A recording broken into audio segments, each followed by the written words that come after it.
Aujourd'hui, nous allons reparler de la loi normale en utilisant le logiciel GeoGebra. Il suffit de choisir l'affichage adapté. Regardez ici, le logiciel propose le calcul de probabilité. En effet, suivant la distribution choisie, il nous permettra de calculer des probabilités lorsque x suit telle ou telle distribution. X peut suivre une loi normale, x peut suivre aussi, on reconnaît donc pour la loi normale une autre courbe en cloche. Pour la loi binomiale, ici vous reconnaissez notre histogramme.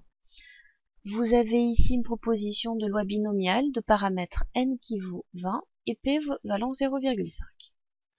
Je reviens sur ma loi normale et proposer une loi normale centrée réduite, c'est-à-dire de moyenne 0 et d'écart type sigma qui vaut 1. Nous pouvons faire varier la moyenne, proposons par exemple une moyenne qui vaut 8, la courbe est alors centrée sur 8. En faisant varier l'écart type sigma, nous faisons varier, on l'a vu en classe, l'évasement de la courbe, c'est-à-dire la dispersion par rapport à la moyenne. Si x suit une loi normale de moyenne 8 et d'écart type sigma qui vaut 2, on peut calculer la probabilité que x soit compris entre 6 et 10. Elle est donnée par le logiciel à ce niveau. Elle est de 0,6827. En faisant varier les bornes de l'intervalle, nous pouvons demander de calculer la probabilité que x soit compris entre 4 et 10. La probabilité correspondante est de 0,8174. Pour avoir plus de précision, je peux directement noter les bornes de l'intervalle en choisissant ici probabilité que x soit compris entre 4 et 8,5. Elle est calculée. Ce qui est intéressant avec le logiciel, c'est que la probabilité est symbolisée par l'aire bleu. La probabilité que x soit compris entre 4 et 8,5, lorsque x est là, est symbolisée par l'aire bleu correspondant. L'aire qui est située sous la courbe en cloche, entre l'axe d'équation x égale 4, x égale 8,5 et l'axe des abscisses. Il s'agit de l'aire bleue. Je peux faire varier les bornes de l'intervalle. Vous voyez que l'aire bleue diminue. Ici, vous avez son calcul. Je reviens à ce calcul d'aire. Lorsqu'on fait varier les bornes de l'intervalle, et lorsqu'on considère la totalité de l'aire sous la courbe, nous trouvons 1.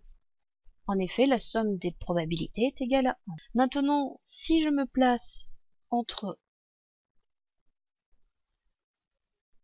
8 et 18, ou même plus l'infini,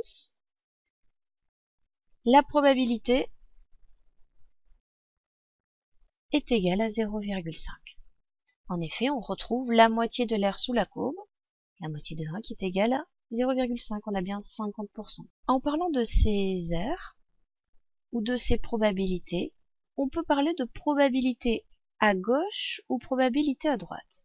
En effet, si je considère comme valeur limite le 10, et si je veux faire apparaître la probabilité que x soit inférieur à 10, c'est-à-dire x est situé sur l'intervalle moins l'infini 10, la probabilité symbolisée en bleu est égale à 0,8413.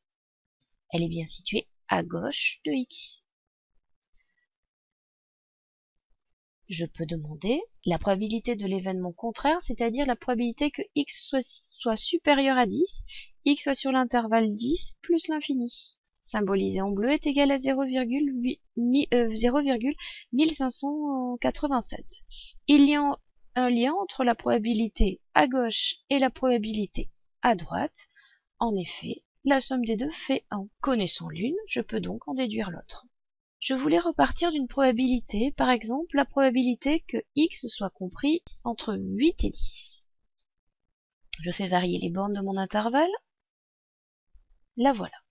On peut vous proposer ce type d'exercice. Voilà une capture d'écran du logiciel GeoGebra. En déduire par le calcul la probabilité que x soit inférieur à 10. Lorsque x est inférieur à 10, je suis bien situé ici à gauche de 10. L'aire correspondant à la probabilité est donc cette aire bleue plus cette aire blanche. Nous avons vu tout à l'heure que l'aire blanche, ici, la moitié, qui correspond à la moitié de l'aire sous la courbe, est égale à 0,5.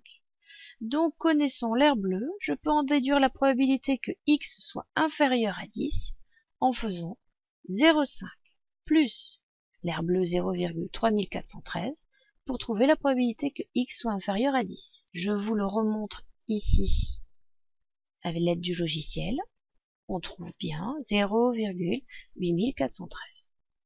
En revenant à notre intervalle, on peut aussi vous proposer la probabilité que x soit compris entre 8 et 10, sachant que x suit une loi normale de moyenne 8 et d'écart type 2, et on vous demande d'en déduire la probabilité que x soit supérieur à 10. Lorsque x est supérieur à 10, je suis sur cet intervalle. L'air, donc la probabilité correspondante, la voilà l'air, c'est celle qu'on cherche. Connaissant l'air bleu, il suffit de faire 0,5, c'est-à-dire la moitié de l'air sous la courbe, moins l'air bleu pour trouver l'air blanche qui reste. 0,5 moins 0,3413 pour trouver la probabilité que x soit supérieur à 10. En classe, nous poursuivons ce travail, vous aurez accès au poste et donc au logiciel, et nous pourrons ensuite passer à l'usage de la calculatrice. Merci.